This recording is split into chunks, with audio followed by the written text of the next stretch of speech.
नारायणाखिलगुरो भगवन्नमस्ते। सर्वत्र गोविन्दनाम संकीर्तनं गोविन्द गोविन्द। वेदैः सर्वाणि कर्माण्यफलपरतया वर्णितानीति बुद्ध्वा तानि त्वय्यर्पितान्येव हि समनुचरन् यानि नैष्कर्म्यमीश। मा भूद्वेदैर्निषिद्धे कुहचिदपि मनः कर्म वाचां प्रवृत्तिः। दुर्वर्जं चेदवाप्तं तदपि खलु भवत्यर्पये चित्प्रकाशे। यस्त्वन्यः कर्मयोगः तव भजनमयस्तत्र चाभीष्टमूर्तिं हृद्यां सत्त्वैकरूपां दृशति हृदि मृदि क्वापि वा भावयित्वा। पुष्पैर्गन्धैर्निवेद्यैः अपि च विरचितैः शक्तितो भक्तिपूतैः नित्यं वर्यां सपर्यां विदधै विभो त्वत्प्रसादं भजेयम्। स्त्रीशूद्रा त्वत्कथाधे श्रवणविरहिताः आसतां ते दयार्हाः। त्वत्पादासन्नयातान् द्विजकुलजनुषो हन्तशो चाम्यशान्तान्। मृत्यर्थं ते यजन्तो बहुकथितमपि त्वामनाकर्णयन्तो। दृप्ता विद्याभिजात्यै किमु न विदधते तादृशं मा कृथा माम्। पापोऽयं कृष्णरामेत्यभिलपति निजं गूहितुं दुश्चरित्रं। निर्लज्जस्यास्य वाचा बहुतरकथनी यानि मे विघ्नितानि। भ्राता मे वन्ध्यशीलो भजति किल सदा विष्णुमित्थं बुधांस्ते। निन्दत्युच्चैर्हसन्ति त्वयि निहितमतीन् तादृशं मा कृथा माम्। श्वेतच्छायं कृते त्वां मुनिवरवपुषं प्रीणयन्ते तपोभिः। त्रेतायां सृक्सृवाद्यङ्कितमरुणतनुं यज्ञरूपं यजन्ते। सेवन्ते तन्त्रमार्गैर्विलसदरिगदं द्वापरे श्यामलाङ्गं। नीलं सङ्कीर्तनाध्ये इह कलिसमये मानुषास्त्वां भजन्ते। सोऽयं कालेयकालो जयति मुररिपो यत्र सङ्कीर्तनाद्यैः निर्यत्नैरेव मार्गैः अखिलधनचिरात् त्वत्प्रसादं भजन्ते। जातास्त्रेता कृतादौ अपि हि किल कलौ सम्भवं कामयन्ते। दैवा तत्रैव जातान् विषयविषरसै मा विभो वञ्चयास्मान्। भक्तास्तावल्कलौ स्युः द्रमिलभुवि ततो भूरिशस्तत्र चोचैः। कावेरीं ताम्रपर्णीम् अनुकिल घृतमालां च पुण्यां प्रतीचीम्।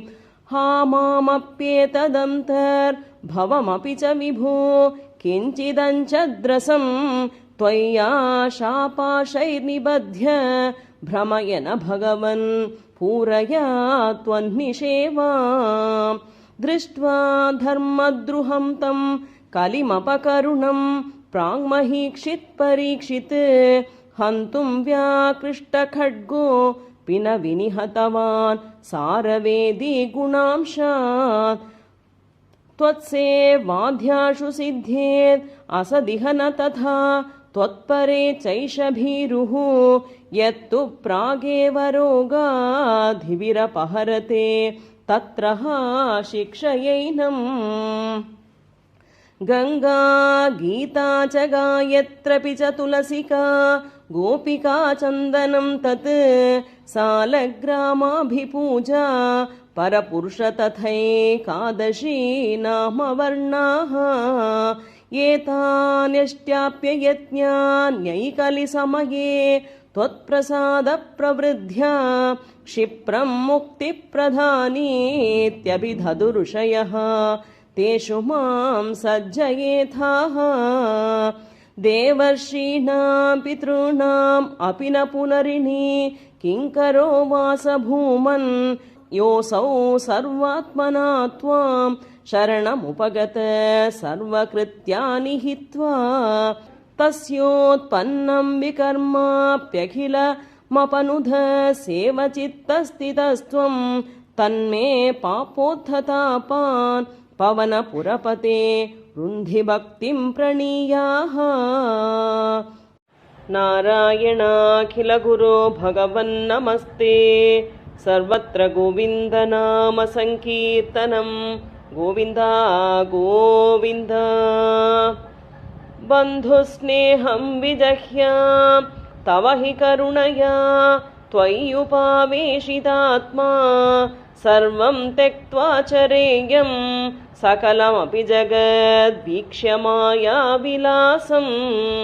नानात्वाद् भ्रान्तिजन्यात् सति खलु गुणदोषावबोधे विधिर्वा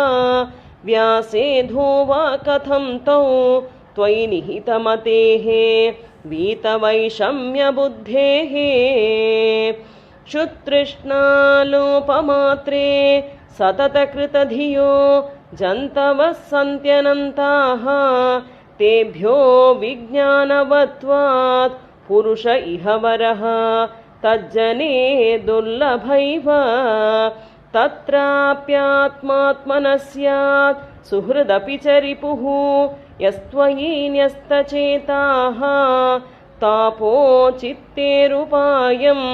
स्मरति स हि सुहृत् स्वात्मवैरी ततोऽन्यः त्वत्कारुण्ये प्रवृत्ते क इव न हि गुरुः लोकवृत्तेऽपि भूमन् सर्वाक्रान्तापि भूमिः न हि चलति ततः सक्षमां शिक्षयेयं गृह्णीयामीश तत्तद्विषयपरिचयेऽप्यप्रसक्तिं समीरात् व्याप्तत्वं चात्मनो मे गगनगुरुवशात् भातु निर्लेपता च स्वच्छस्यां पावनोऽहं मधुरवदकवद्वह्निवन्मां स्म गृह्णां सर्वानिन्नोऽपि दोषं तरुषु तमिव मां सर्वभूतेष्वेयां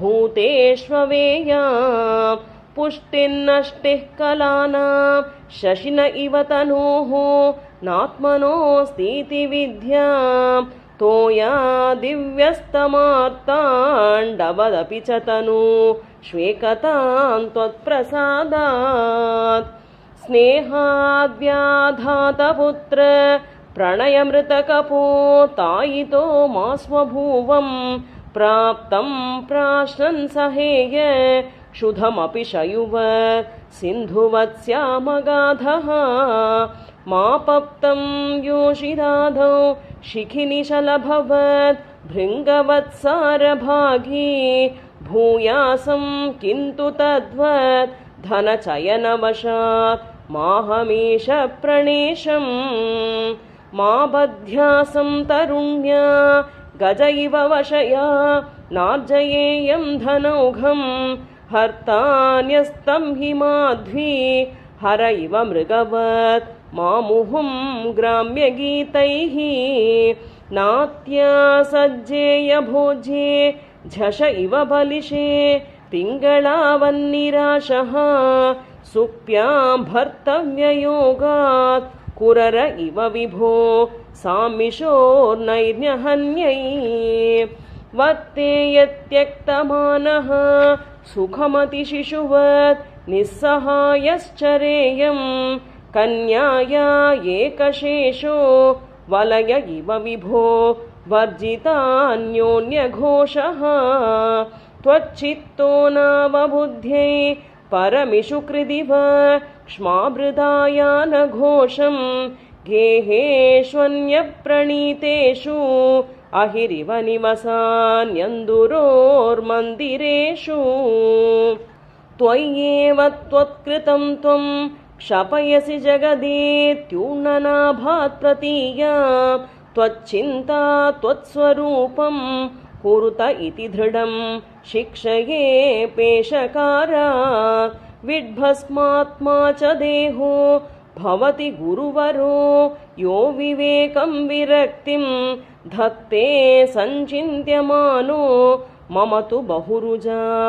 पीडितोऽयं विशेषात् हि मे देहमोहं त्यज पवनपुराधीशयत्प्रेम हेतोः गेहे वित्ते कलत्रा दिशु च विवशिताः त्वत्पदं विस्मरन्ति सोऽयं वह्नेषु नो वा परमिह परतः साम्प्रतं चाक्षिकर्ण त्वज्जिह्वाद्या विकर्षन् त्यवशमतयितः कोऽपि न त्वत्पदाब्जे दुर्वारो देहमोहो यदि पुनरधुना तर्हि निःशेषरोगान् हृत्वा भक्तिं दृढिष्ठा कुरु तव पदपङ्केरुहे पङ्कजाक्ष नूनं नानाभवान्ते समधिगतममुं मुक्तिदं विप्रदेहं क्षुद्रेहा हन्त मामा क्षिपविषयरसे पाहि मां मारुतेश नारायणाखिलगुरो भगवन्नमस्ते सर्वत्र गोविन्दनाम संकीर्तनं गोविन्द गोविन्द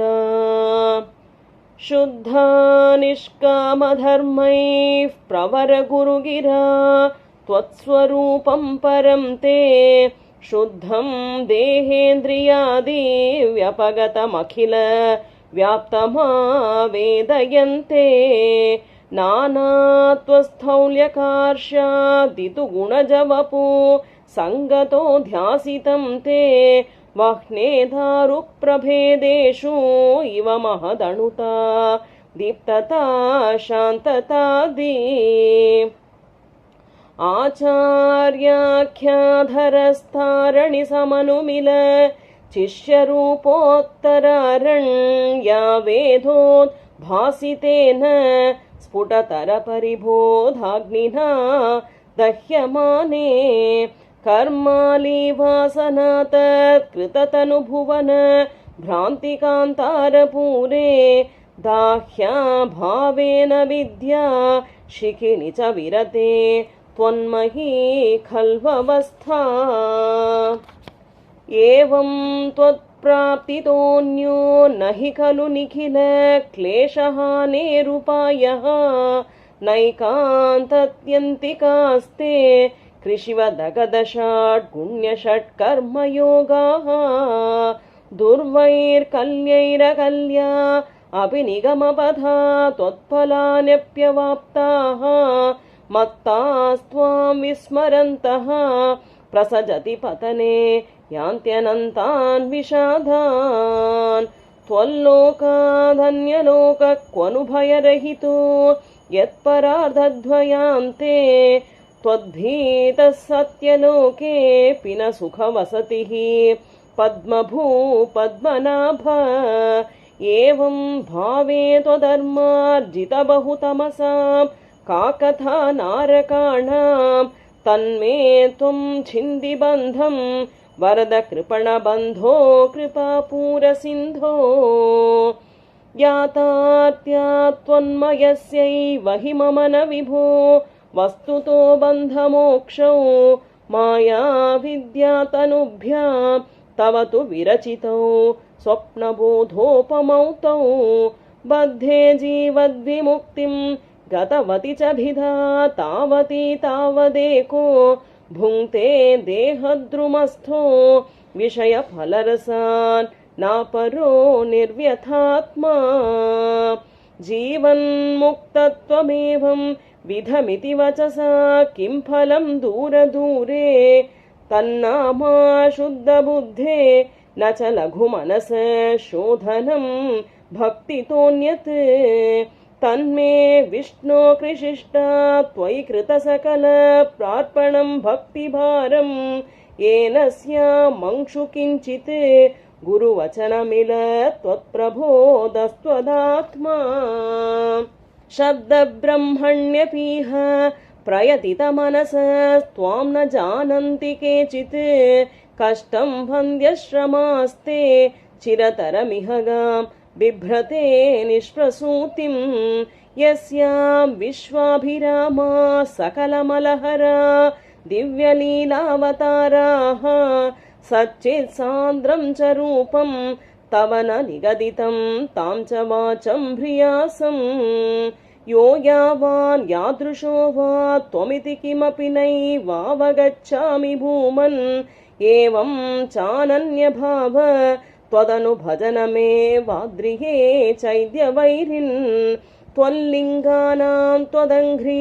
प्रियजनसदसां दर्शनस्पर्शनादिः भूयान्मे त्वत्प्रपूजा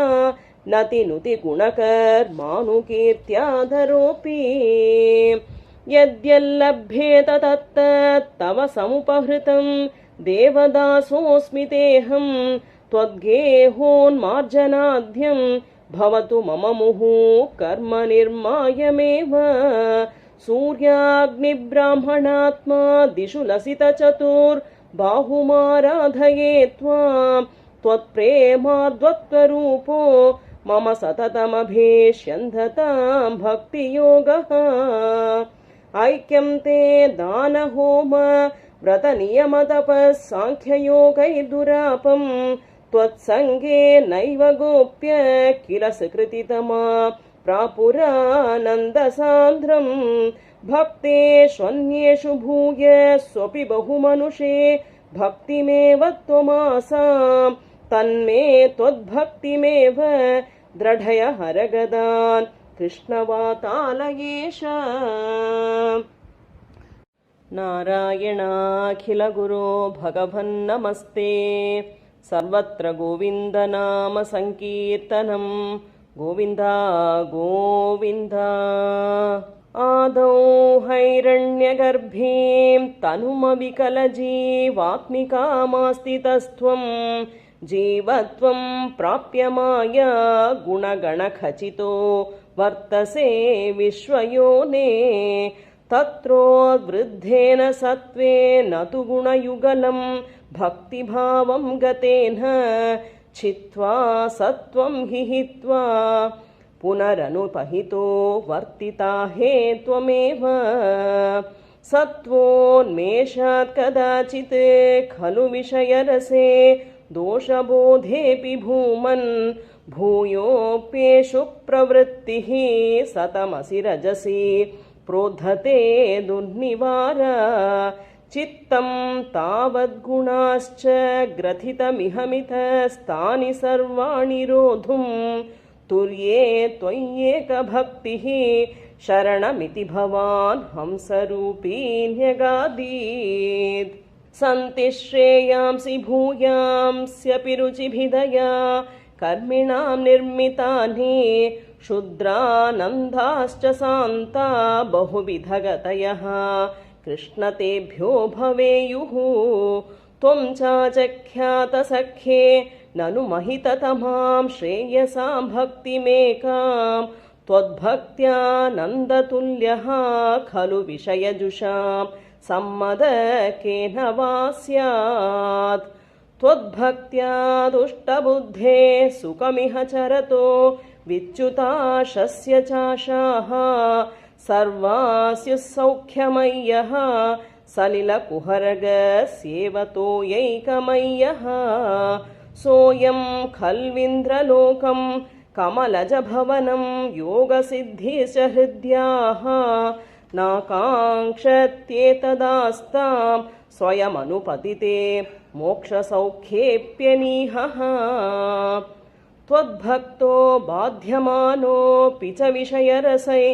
इन्द्रियाशान्तिहेतोः भक्त्यैवाक्रम्यमाणै पुनरपि खलु तैर्दुर्बलैनाभिजय्यः सप्तार्चेर्दीप्तिताचेर्दहति किल यथा भूरिधारुप्रपञ्चं त्वद्भक्तोघे तथैव प्रदहति दुरितं दुर्मदक्वेन्द्रियाणाम् चित्ताध्रे भावमुच्चै वपुषि च पुलकं हर्षबाष्पं च हित्वा चित्तं शुद्धेत् कथं वा किमु बहु तपसा विद्यया वीतभक्तेः त्वद्गाथा स्वादसिद्धाञ्जनसततमरी मृज्यमायोऽयमात्मा चक्षोर्वृत्तत्वसूक्ष्मं भजति न तु तथाभ्यस्तया तर्ककोट्या ध्यानं ते शीलयेयं समतनुसुखबद्धासनो नासिकाग्र न्यस्ताक्षः पूरकाध्यै जितपवनपथ श्चित्तपद्मं त्ववाञ्छम् ऊर्ध्वाग्रं भावयित्वा रविविधुषिखिनः संविचिन्त्योपरिष्टात् तत्रस्थं भावये त्वां सजलजलधर श्यामलं कोमलाङ्गम् आनीलश्लक्ष्णकेशं ज्वलितमकरसत्कुण्डलं मन्दहासस्यन्धार्ध्रं कौस्तुभश्री परिगतवनमालोरुहाराभिरामं श्रीवत्साङ्कं सुबाहुं मृदुलसदुदरं काञ्चनच्छायचेलं चारुस्निग्धोरुमम्भोरुहललितपदं भावयेऽहं भवन्तम् सर्वाङ्गेष्वङ्गरङ्गत् कुतुकमिति मुहुर्धारयन्नीशचित्तं तत्राप्येकत्र युञ्जे वदनसरसिजे सुन्दरे मन्दहासे तत्र लीनं तु चेतः परमसुखचिदद्वैतरूपे वितन्वन् अन्यन्नो चिन्तयेयं मुहुरिति समुपारूढयोगो भवेयम् इत्थं त्वध्यानयोगे सति पुनरणिमाद्यष्टसंसिद्धयस्ताः दूरश्रुत्यादयोऽपि ह्यहमहमिकया सम्पतेर्युर्मुरारे त्वत्सम्प्राप्तौ विलम्भा वहमखिलमिदं नाद्रिये कामयेऽहं त्वामेवानन्दपूर्णं पवनपुरपते पाहि मां सर्वतापात्। नारायणाखिलगुरो भगवन्नमस्ते। सर्वत्र गोविन्दनाम संकीर्तनं गोविन्द गोविन्द। त्वं हि ब्रह्मैव साक्षात् परमुरुमहिमन्नक्षराणामकारः तारो मन्त्रेषु राज्ञां मनुरसि मुनिषु त्वं भृगुर्नारदोऽपि प्रह्लादो दानवानां पशुषु च सुरभिः पक्षिणां वैनतेयः नागानामस्यनन्तः सुरसरिदपि च स्रोतसां विश्वमूर्ते ब्रह्मण्यानां बलिस्त्वं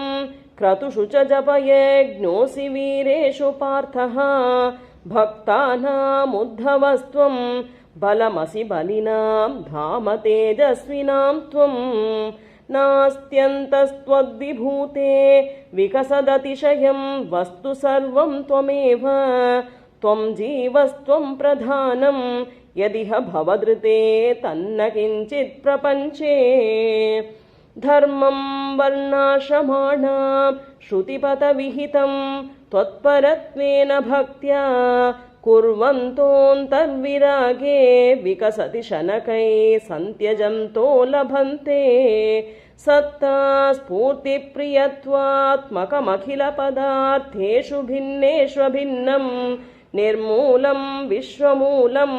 परममहमिति त्वद्विबोधं विशुद्धम्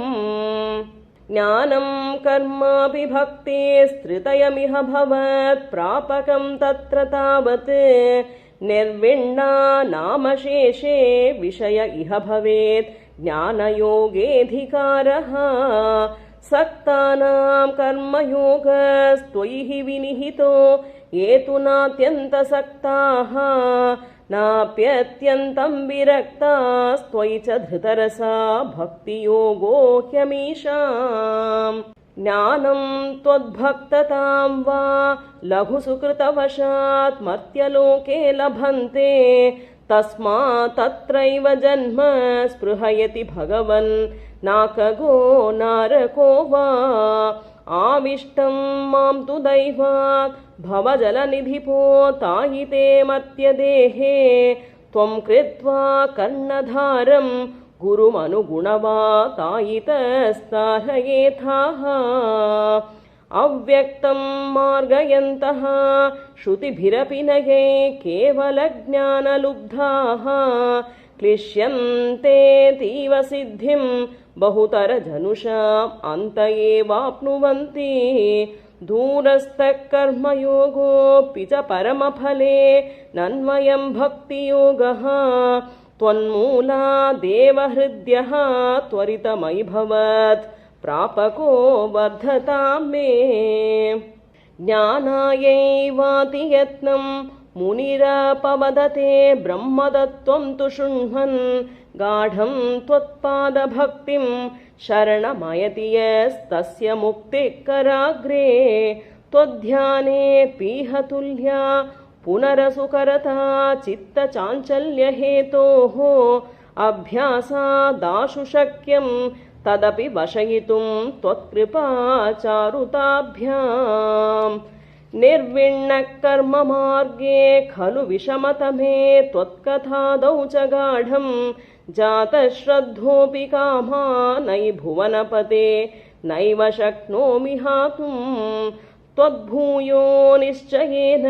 त्वयि निहितमना दोषबुद्ध्या भजंस्तान् पूष्णीया भक्तिमेव त्वयि हृदयगते मंशुनङ्क्षन्ति सङ्गाः कश्चित् क्लेशाजितार्थ क्षयविमलमते नुद्यमानो जनौघैः प्रागेवं प्राहमिप्रो न खलु मम जन कालकर्मग्रहा वा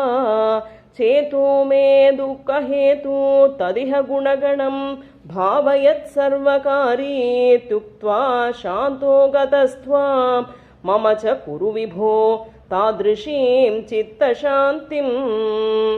ऐलः प्रागुर्वशीं प्रत्यतिविवशमनाः सेवमानश्चिरं तां गाढं निर्विद्य भूयो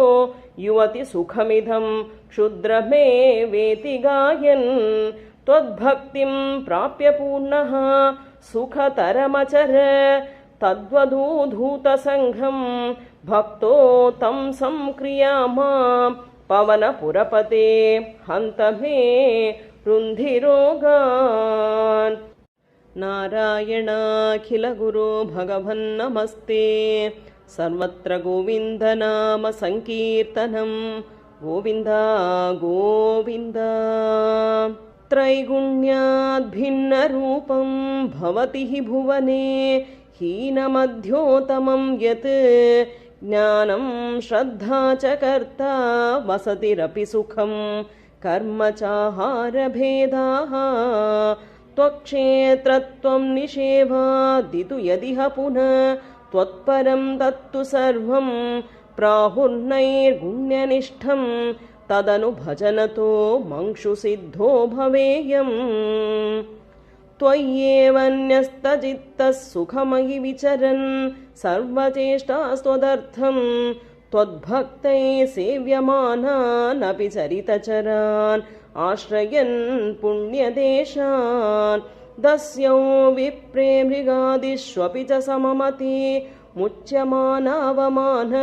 स्पर्धा सूयादिदोषः सततमखिलभूतेषु सम्पूजये त्वाम् त्वद्भावो यावदेशो स्फुरति न विशदं तावदेवं ह्युपास्तिं कुर्वन्नैकात्म्यबोधे झटिति विकसति त्वन्मयोऽहं चरेयं त्वद्धर्मस्यास्य तावत् किमपि न भगवन् प्रस्तुतस्य प्रणाशः तस्मात् सर्वात्मनैव प्रदिश मम विभो भक्तिमार्गं मनोज्ञम् तं चैनं भक्तियोगं दृढयितुमयि मे साध्यमारोग्यमायुः दिष्ठ्या तत्रापि सेव्यं तव चरणमहो भेषजा एव दुग्धं मार्कण्डेयो हि पूर्वं कणकनिगदित द्वादशाब्धायुरुच्चैः सेवित्वा वत्सरं त्वां तव भटनिवहै द्रावयामास मृत्युम् मार्कण्डेयश्चिरायुः स खलु पुनरपि त्वत्परः पुष्पभद्रा तीरे निन्ये तपस्यन् अतुलसुखरते षट्तु मन्वन्तराणि देवेन्द्रः सप्तमस्तं सुरयुवतिमरुन्मन्मथैर्मोहयिष्यन् योगोष्मप्लुष्यमाणैः न तु पुनरशक त्वज्जनं निर्जयेत्कः प्रीत्या नारायणाख्य त्वमतनरसख प्राप्तवानस्य पार्श्वं तुष्ट्या तोष्टूयमानः स तु विविधवरैः लोभितो नानुमेने द्रष्टुं मायां त्वदीयां किल पुनरवृणोद्भक्तितृप्तान्तरात्मा माया दुःखानभिघ्नः तदपि मृगयते नूनमाश्चर्यहेतोः याते त्वय्याशुवाता कुलजलदगल तोयपूर्णातिघूर्णत् सप्ताह्नो राशिमग्ने जगति सतुजले सम्भ्रमन् वर्षकोटिः दीनप्रैक्षिष्टदूरे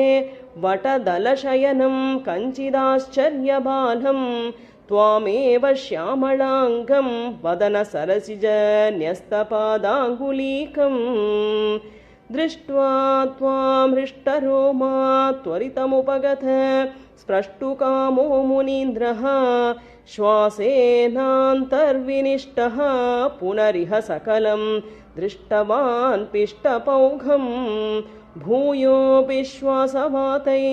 बहिरनुपतितो वीक्षितस्त्वत्कटाक्षैः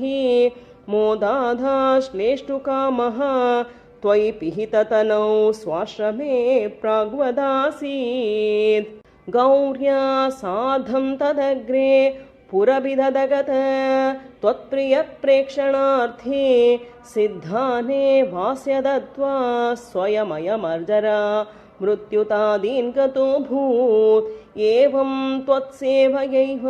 स्मर रिपुरपि स प्रीयते येन तस्मात् मूर्तित्रयात्मकस्त्वं ननु सकलनियन्तेति सुव्यक्तमासीत् त्र्यंशेऽस्मिन् सत्यलोके विधिहरिपुरभेत् मन्दिराण्यूर्ध्वमूर्ध्वं तेभ्योऽप्यूर्ध्वं तु माया विकृतिविरहितो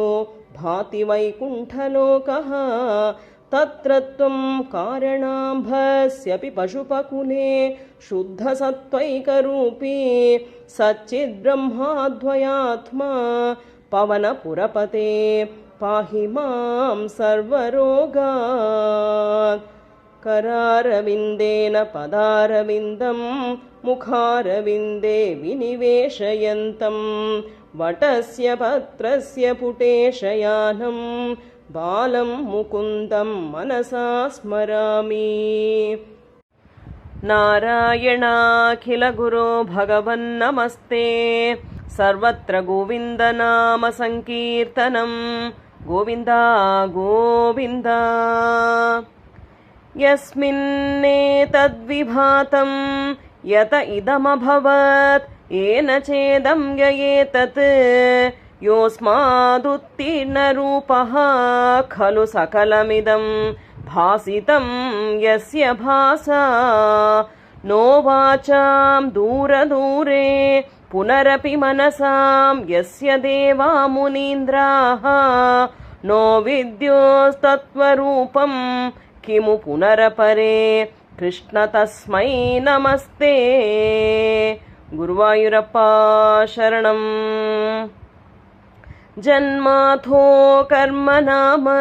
स्फुटमिह गुणदोषादिकं वा न यस्मिन् लोकानामूतये यः स्वयमनुभजते तानि मायानुसारी बिभ्रच्छक्तिररूपोऽपि च बहुतररूपो वभात्यद्भुतात्मा तस्मै कैवल्यधाम्ने पररसपरिपूर्णाय विष्णो नमस्ते। गुरुवायूरप्पा शरणम्। नोतीर्यच्चन्नमर्त्यं न च सुरमसुरं न स्त्रियं नो पुमांसं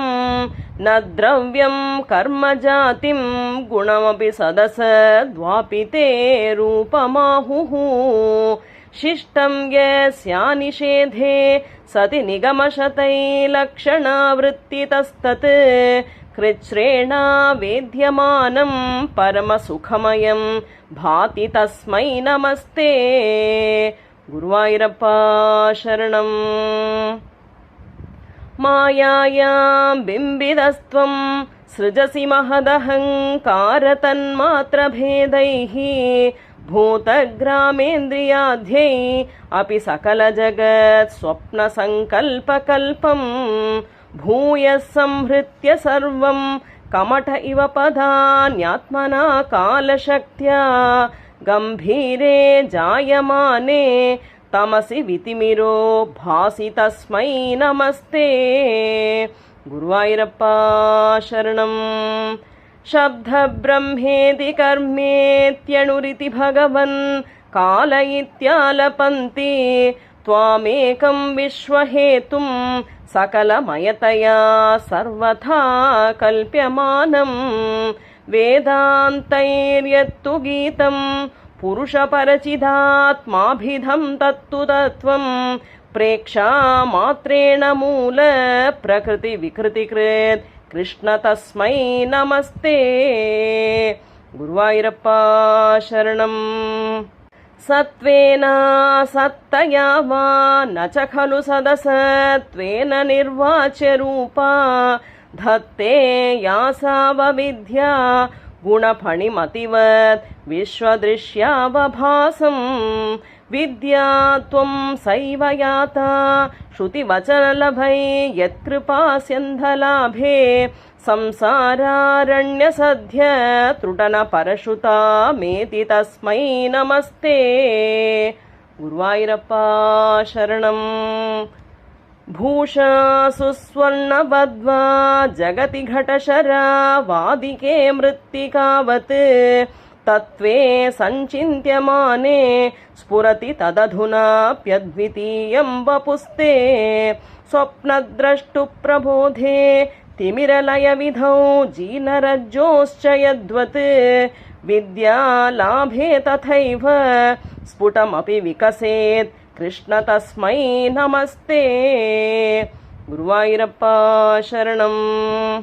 यद्भीत्योदेति सूर्यो दहति च दहनो वाति वायुस्तथान्ये यद्भीता पद्मजाध्या पुनरुचितबलीनाहरन्तेऽनुकालं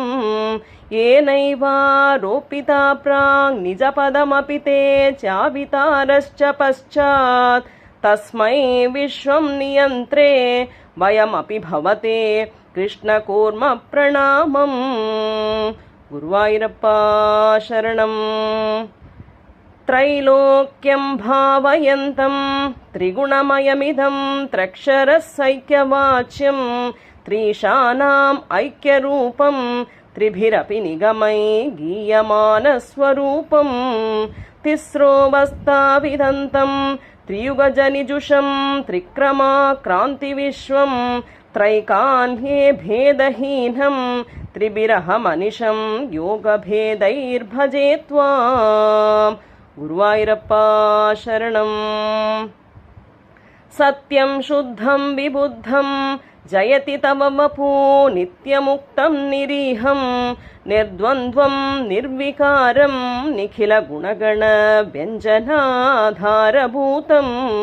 निर्मूलं निर्मलं तन्निरवधिमहिमोलासि निर्लीनमन्तर्निस्सङ्गानां मुनीनां निरुपमपरमानन्दसान्द्रप्रकाशम्। गुरुवायूरप्पा शरणम्। दुर्वारं द्वादशारं त्रिशतपरिमिळषष्टिपर्वाभिवीतं सम्भ्राम्यत्क्रूरवेगं क्षणमनुजगदाच्छिद्य सन्धावमानं चक्रं ते कालरूपं व्यथयतु न तु मां त्वत्पदैकावलम्बं विष्णो कारुण्यसिन्धो पवनपुरपते पाहि सर्वामयौघात् गुरुवायूरप्पा शरणम् यत्तु त्रैलोक्यरूपं दधदपि च ततो निर्गतोऽनन्तशुद्ध ज्ञानात्मा वर्तसे त्वं तव खलु महिमा सोऽपि तावान् किमन्यत् स्तोकस्ते भाग एव अखिलभुवनतया दृश्यते त्र्यंशकल्पं भूयिष्ठं सान्द्रमोदात्मकमुपरि ततो भाति तस्मै नमस्ते गुरुवायूरप्पा शरणम् अव्यक्तं ते स्वरूपं दुरधिगमतमं तत्तु शुद्धैकसत्त्वं व्यक्तं चापेतदेव स्फुटममृतरसा बोधिकल्लोलतुल्यं सर्वोत्कृष्टामभीष्टां तदिह गुणरसे नैव चित्तं हरन्ति मूर्तिं ते संश्रयेऽहं पवनपुरपते पाहि मां सर्वरोगात् गुरुवायूरप्पा शरणम् नारायणाखिलगुरो भगवन्नमस्ते सर्वत्र गोविन्दनाम संकीर्तनं गोविन्द गोविन्द विष्णोर्वीर्याणि को वा कथयतु धरणे कश्चरेणून्मिमीते यस्यैवाङ्घ्रित्रयेण त्रिजगदभिमितं मोदते पूर्णसम्पत् योऽसौ विश्वानि धत्ते प्रियमिह परमं धाम तस्याभियायां तद्भक्ता यत्र माध्यन् अमृतरसमरन्दस्य यत्र प्रवाहः आद्याया शेषकर्त्रे प्रतिनिमिषनवीनाय भर्त्रे विभूतेः भक्तात्मा विष्णवे यः प्रदिशति हविरादीनि यज्ञार्चनादौ कृष्णाद्यं जन्म यो वा महदिह महतो वर्णयेत् सोऽयमेव प्रीतः पूर्णो यशोभिः त्वरितमभिसरेत् प्राप्यमन्ते पदं ते हे स्तोतारः कवीन्द्राः तमिह खलु यथा चेतयध्वे तथैव व्यक्तं वेदस्य सारं प्रणुवत जननोपातलीला कथाभिः जानन्तश्चास्य नामान् अखिलसुखकराणीति सङ्कीर्तयध्वं हे विष्णो कीर्तनाध्ये तव खलु महतः तत्त्वबोधं भजेयम् विष्णो कर्माणि सम्पश्यत मनसि सदा यै स धर्मान् बध्नात् यानीन्द्रस्यैष भृत्यः प्रियसख इव च व्यातनो क्षेमकारी वीक्षन्ते योगसिद्धा परपदमनिशं यस्य सम्यक् प्रकाशं विप्रेन्द्र जागरूका कृतबहुनुतयो यच्छ निर्भासयन्ते नो जातो जायमानोऽपि च समधिगतस्त्वन्महिन्मोऽवसानं देवश्रेयांसि विद्वान् प्रतिमुहुरपि ते नाम शंसामि विष्णो तं त्वां संस्तौमि नानाविधनुति वचनै अस्य लोकत्रयस्याप्यूर्ध्वं बिभ्राजमाने विरचितवसतिं तत्र वैकुण्ठलोके आपसृष्ट्यादिजन्या प्रथममयि विभो गर्भदेशे दधुस्त्वां यत्र त्वय्येव जीवा जलशयनहरे सङ्गताैक्यमापन् तस्याजस्य प्रभोदे विनिहितमभवत् पद्ममेकं हि नाभौ दिक्पत्रं यत्किलाहुः कनकधरणिभृत् कर्णिकं लोकरूपम्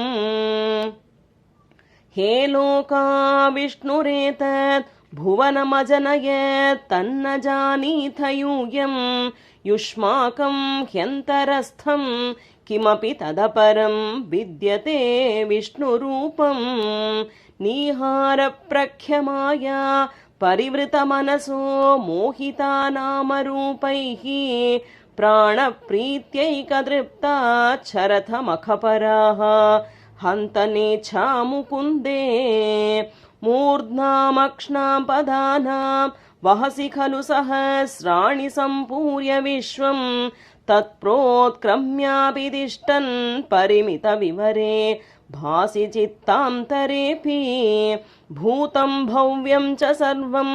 परपुरुष भवान् किञ्च देहेन्द्रियाधीष्टाविष्टोऽप्युद्गतत्वात् अमृतसुखरसं चानुभुङ्क्षे त्वमेव यत्तु त्रैलोक्यरूपं दददपि च ततो निर्गतोऽनन्तशुद्ध ज्ञानात्मा वर्तसे त्वं तव खलु महिमा सोऽपि तावान् किमन्यत् स्तोकस्ते भाग एवाखिल भुवनतया दृश्यते त्र्यंशकल्पं भूयिष्ठं सान्द्रमोदात्मकमुपरि ततो भाति तस्मै नमस्ते अव्यक्तं ते स्वरूपं धुरधिगमतमं तत्तु शुद्धैकसत्त्वं व्यक्तं चाप्येतदेव स्फुटममृतरसा बोधिकल्लोलतुल्यं सर्वोत्कृष्टामभीष्टां तदिह गुणरसे नैव चित्तं हरन्तीं मूर्तिं ते संश्रयेऽहं पवनपुरपते पाहि मां सर्वरोगात् नारायणाखिलगुरो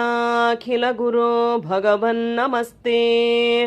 सर्वत्र गोविन्दनाम संकीर्तनं गोविन्दा गोविन्द अग्रे पश्यामि तेजो निबिडतरकला यावलीलोभनीयं पेयोषा प्लावितोऽहं तदनु तदुदरे दिव्यकैशोरवेशं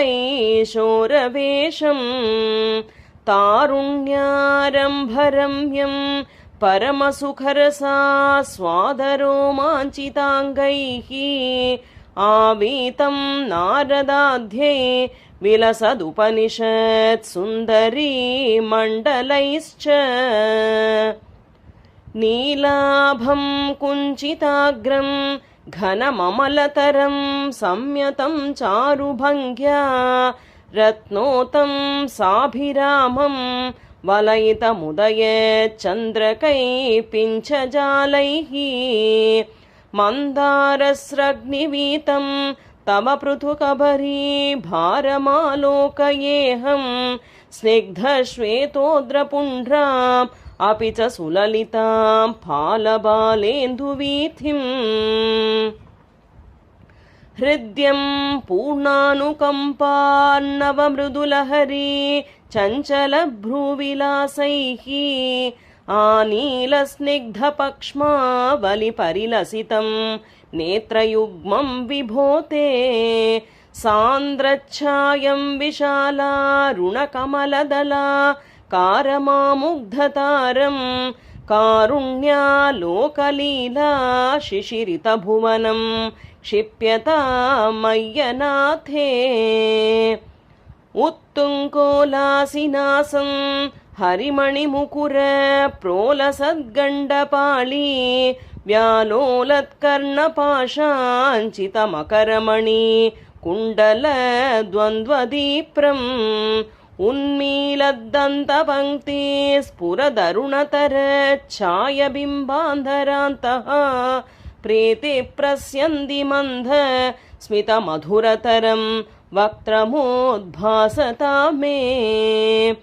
बाहुद्वन्द्वेन रत्नो ज्वलवलयभृता शोणपाणिप्रवाले नोपाता वेणुनाली प्रसृतनखमयूखाङ्गुली सङ्गशारा कृत्वा वक्त्रारविन्दे सुमधुरविकसद्रागमुद्भाव्यमानैः शब्दब्रह्मामृतैस्त्वं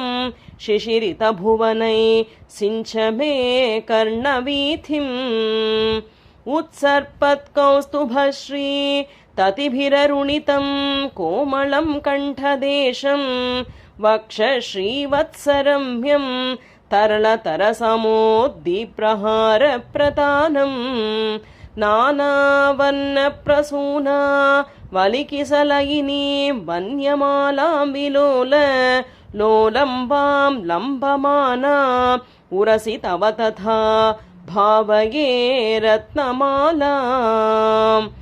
अङ्गे पञ्चाङ्गरागै अतिशयविकसत् सौरभाकृष्टलोकं लीनानेकत्रिलोकी विततिमपि कृशां बिभ्रतं मध्यवल्ली शक्राश्मन्यस्ततप्तो ज्वलकनकनिभं पीतचेलं दधानं ध्यायामो दीप्तरश्मि स्फुटमणिरचना किङ्किणी मण्डितं त्वाम् ऊरू चारू तवोरू घनमसृणरुचौ चित्तचोरौ रमायाः विश्वक्षोभं विशङ्क्य ध्रुवमनिशमुभौ पीतचेलावृताङ्गौ आनम्राणां पुरस्तात् न्यसनधृतसमस्तार्थपाली समुद्ग छायं जानुद्वयं च क्रमपृथुलमनोऽग्ने च जङ्घे निषेवे मञ्जीरं मञ्जुनादैरिव पदभजनं श्रेय इत्यालपन्तं पादाग्रं भ्रान्तिमज्जत् प्रणतजनमनो मन्दरोद्धारकूर्मम् उत्तुङ्गाताम्रराजन् नखरहिमकर ज्योत्स्नया चाश्रितानां सन्तापध्वान्तहन्त्रीं ततिमनुकलये मङ्गलामङ्गुलीनाम् योगीन्द्राणां त्वदङ्गे श्वधिकसुमधुरं मुक्तिभाजां निवासो भक्तानां कामवर्ष द्युतरुकिसलयं नाथ ते पादमूलम् नित्यं चित्तस्थितं मे पवनपुरपते कृष्णकारुण्यसिन्धो हृत्वा निःशेषतापान् प्रदिशतु परमानन्दसन्दोहलक्ष्मीम् अज्ञात्वा ते महत्त्वं यदिह निगदितं विश्वनाथ क्षमेथाः स्तोत्रं चैतत्सहस्रोत्तरमधिकतरं त्वत्प्रसादाय भूयात् द्वेधा नारायणीयं श्रुतिषु च जनुषा स्तुत्यता वर्णनेन स्फीतं लीलावतारैरिदमिह कुरुताम् आयुरारोग्यसौख्यम् स्फीतं लीलावतारैरिदमिह कुरुताम् आयुरारोग्यसौख्यम् स्फीतं लीलावतारैरिदमिह कुरुताम् आयुरारोग्यसौख्यम् सान्द्रानन्दावबोधात्मकमनुपमिदं कालदेशावधिभ्यां निर्मोक्तं नित्यमुक्तं निगमशतसहस्रेण निर्भास्यमानम् अस्पष्टं दृष्टमात्रे पुनरुरुपुरुषार्थात्मकं ब्रह्मतत्त्वं तत्तावद्भाति साक्षात् गुरुपवनपुरे हन्तभाग्यं जनानां नारायणाखिलगुरो भगवन्नमस्ते